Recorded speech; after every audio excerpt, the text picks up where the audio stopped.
Hi అండి, అందరికీ నమస్తే.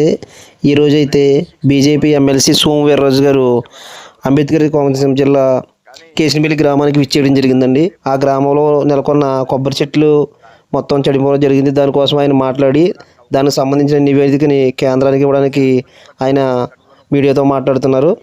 ఆ వివరాలు చూద్దామండి. గుప్తం మేజర్ డ్రైన్ మూలంగా వచ్చేటువంటి పోటు మూలంగా ఈ ప్రాంతంలో కేసనపల్లి ఒక 7-8 గ్రామాలు పూర్తిగా డిజాస్టర్లో ఉన్నాయి. తాగడానికి నీళ్ళు లేని పరిస్థితి, పూర్తిగా బిల్డింగులు ఎప్పటికైనా సరే తుప్పుబట్టి ఏమైపోతాయి, మేము ఇక్కడ ఎంతకాలం ఉండగలం అనే మనోవేదన గురై ఈ ప్రాంతంలో ఉన్నటువంటి రైతుల యొక్క పరిస్థితులు వర్ణనకి అతీతంగా ఉన్నాయి. వర్ణనాతీతం వాళ్ళ సమస్య. దీన్ని పరిష్కరించాలి. ఈ పరిష్కారం కోసం మనసుతో వెతికి మార్గాన్ని కనిపెట్టే పరిస్థితుల్లో మేము ఉన్నాం. ఆ విధంగా డిజాస్టర్ మేనేజ్మెంట్ గవర్నమెంట్ ఆఫ్ ఇండియాతో మాట్లాడే ప్రయత్నం చేస్తాం. మాట్లాడి దీన్ని అసెంబ్లీలో ప్రస్తావించడం, ఇవన్నీ కంటే అసెంబ్లీలో ప్రస్తావించడం అనేది ఒక అంశం. అది కూడా 23వ తేదీన ఎమ్మెల్యే గారు ప్రస్తావిస్తారని తెలిసింది.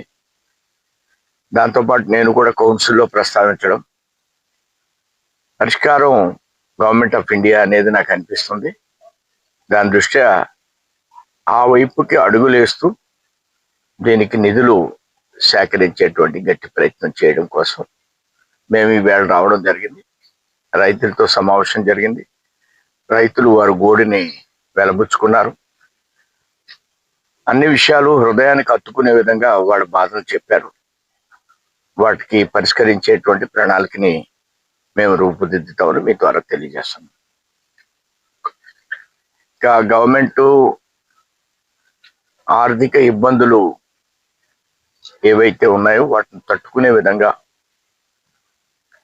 పారిశ్రామికీకరణ అనే ఆలోచనతో 11 లక్షల కోట్ల రూపాయలతో అనేక రకాల పరిశ్రమలు పెట్టి రాష్ట్రాన్ని అభివృద్ధి చేస్తూ దానికి వచ్చినటువంటి ఇన్కమ్ జనరేషన్తో అటు నిరుద్యోగ సమస్య, ఇటు ప్రజలకి సంక్షేమం, ఈ రెండింటినీ కలిపి ఆంధ్రప్రదేశ్ సమగ్రమైనటువంటి అభివృద్ధితో ముందుకు వెళ్ళాలని గట్టి ప్రయత్నాలు, గట్టి ప్రణాళిక, స్పష్టమైన ప్రణాళికతో కూటమి ప్రభుత్వం ఉంది.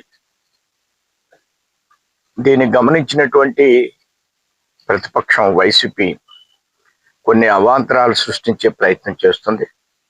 గతంలో వాళ్ళు అవినీతికరమైన పరిస్థితి పరిపాలనకి తెరదించి ఈవేళ సమగ్రమైన అభివృద్ధితో ముందుకు వెళ్ళాలనే గట్టి ప్రయత్నాన్ని చూసి సహించలేనటువంటి ఆలోచనతో కొన్ని ఆరోపణలు చేస్తున్నారు వైసీపీ వాళ్ళు. ఇది ఎట్టి పరిస్థితుల్లో కూడా నమ్మశక్యంగా అనేటువంటి ఆలోచనలు. ఈవేళ ప్రైవేటు ఎంబీబీఎస్ కాలేజీలు ప్రైవేట్కి ఇచ్చేస్తున్నారు అనే ఆరోపణ చేస్తున్నారు.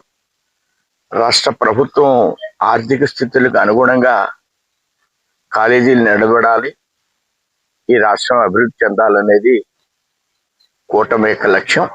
ఆ విధంగా ముందుకు వెళుతున్నాం. ఎట్టి పరిస్థితుల్లో అభివృద్ధి ప్రధానమైనటువంటి అంశం, సంక్షేమమే ప్రధానమైనటువంటి అంశం. ఈ రెండు కళ్ళతో అభివృద్ధిని సంక్షేమాన్ని సమానంగా చూస్తూ ప్రభుత్వం ప్రగతి పదంలో వెళ్లే విధంగా ప్రయత్నాలు జరుగుతున్నాయి. పారిశ్రామికీకరణలో ఉమ్మడి తూర్పుగోదావరి జిల్లాకి ఏమైనా ప్రత్యేక స్కీమ్లు ఉన్నాయి? పారిశ్రామికీకరణలో మనకున్నటువంటి పంటల ఆధారంగా అనేక రకాల పరిశ్రమలు పెట్టడానికి అవకాశం ఉంది. దానికి అనుగుణంగా అడుగులు వేసే ప్రయత్నం కూటమిలో జరుగుతుంది.